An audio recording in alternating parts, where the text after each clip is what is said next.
السلام علیکم ناظرین، میں ہوں ضیاء الرحمن اور آپ دیکھ رہے ہیں ہمارا یوٹیوب چینل قصص الانبیاء۔ ناظرین، کیا آپ نے کبھی سنا ہے کہ ایک ظالم بادشاہ اللہ کے گھر خانہ کعبہ کو گرانے نکلا مگر خود مٹی میں مل گیا؟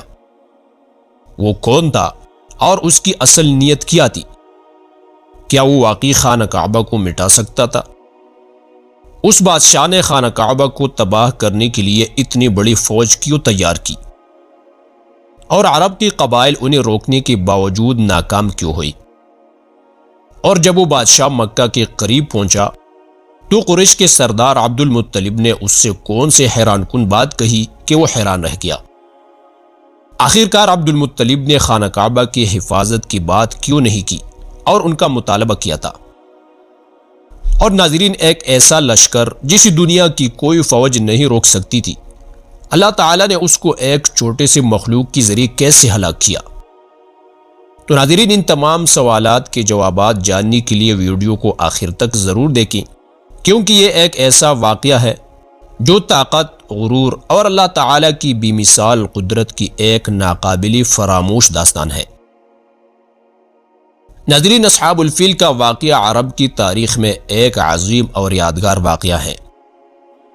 قرآن مجید کی سورۃ الفیل میں اس واقعے کو بڑے مختصر لیکن جامع انداز میں بیان کیا گیا ہے۔ اس واقعے میں اللہ تعالیٰ کی قدرت اور خانہ کعبہ کی حفاظت کا عظیم مظاہرہ ہوا۔ ناظرین، یہ واقعہ نبی اکرم صلی اللہ علیہ وسلم کی پیدائش سے کچھ عرصہ پہلے کا ہے۔ اس وقت یمن پر ایک ظالم یہودی بادشاہ ذو نواس حکومت کر رہا تھا، جس نے نجران کے عیسائیوں پر ظلم کیا اور انہیں قتل کروا دیا۔ یہ ظلم حبشہ کے عیسائی بادشاہ نجاشی تک پہنچا، جس نے اپنے دو جرنیلوں ابرہہ اور اریاد کو یمن فتح کرنے بھیجا۔ حبشی لشکر نے یمن پر حملہ کیا اور ذو نواس کو ختم کر دیا۔ ابتدا میں یمن کا حکمران اریاد بنا، مگر بعد میں ابرہہ نے اسے قتل کر کے اقتدار پر قبضہ کر لیا۔ نجاشی بادشاہ کو جب یہ خبر ملی کہ ابرہہ نے بغاوت کر دی ہے تو وہ ناراض ہوا، مگر ابرہہ نے اسی قیمتی تحائف بیچ کر اپنی وفاداری کا یقین دلایا اور اسی طرح یمن کا خود مختار حکمران بن گیا۔ ابرہہ کو معلوم تھا کہ پورے عرب میں خانہ کعبہ ایک مقدس مقام ہے اور ہر سال عرب کے قبائل وہاں حج کے لیے آ جاتے ہیں۔ اس نے چاہا کہ یہ مقام یمن میں منتقل ہو تاکہ لوگ صنعاء میں عبادت کریں اور یمن کو عرب کا مذہبی اور تجارتی مرکز بنایا جا سکے۔ اسی لیے اس نے صنعاء میں ایک عظیم الشان گرجا گھر تعمیر کروایا اور اعلان کیا کہ اب عرب کے لوگ مکہ کے بجائے یہاں حج کریں گے، لیکن عربوں نے یہ قبول نہ کیا۔ کچھ روایت کے مطابق ایک عربی شخص نے احتجاجاً اس گرجا گھر میں گندگی ڈال دی، اور بعض روایت میں ہے کہ اس میں قضائے حاجت کی۔ یہ سن کر ابرہہ کو شدید غصہ آیا اور اس نے قسم کھائی کہ اب میں خود جا کر خانہ کعبہ کو گرا دوں گا۔ چنانچہ ابرہہ نے بہت بڑا لشکر تیار کیا اور ان کے ساتھ جنگی ہاتھی بھی لیے۔ ان میں سب سے بڑا ہاتھی محمود تھا، جو اس کی فوج کا سب سے طاقتور ہتھیار سمجھا جاتا تھا۔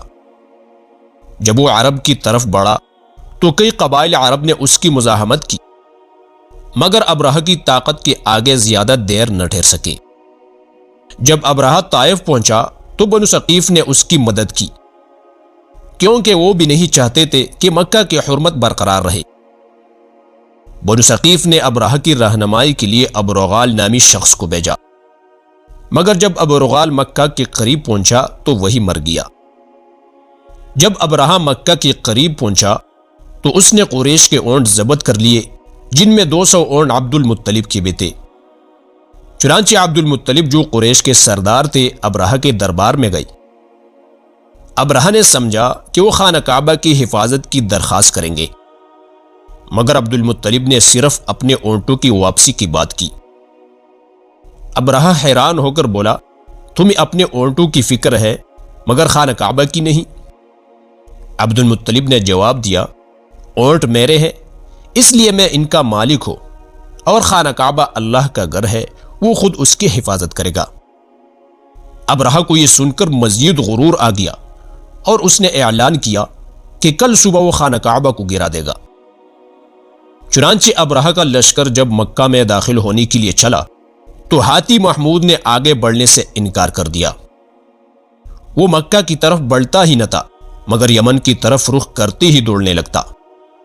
اتنے میں آسمان سے پرندوں کے غول نمودار ہوئی جن کی چونچ اور پنجوں میں کنکری آتی اور ابرہہ اور ان کی لشکر پر پھینکنے لگے۔ جس پر بھی گرتے اس کا جسم چلنے ہو جاتا اور وہ گوشت کا ایک ڈھیر بن جاتا۔ چنانچہ ابرہہ خود بھی اس عذاب میں مبتلا ہوا اور بھاگتا ہوا یمن پہنچا مگر وہاں پہنچ کر مر گیا۔ قرآن کریم میں اس واقعہ کا ذکر اس طرح آیا ہے۔